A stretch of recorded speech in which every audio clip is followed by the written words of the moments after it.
What's up, Dirty Steve crew?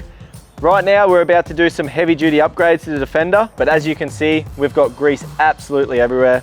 So this is a job for Dirty Steve's Foaming Degreaser. So guys, super simple. We add 3 capfuls to our foaming gun, and then we're gonna add some water, and we're just gonna foam it straight onto the area that we wanna remove the grease.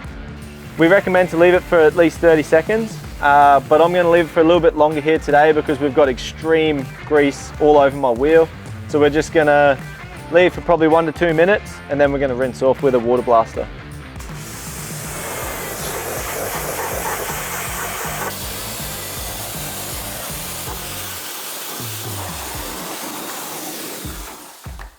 As you can see guys, this stuff is insane. Head over to Repco, check out Dirty Steve's range, and let Dirty Steve do your dirty work.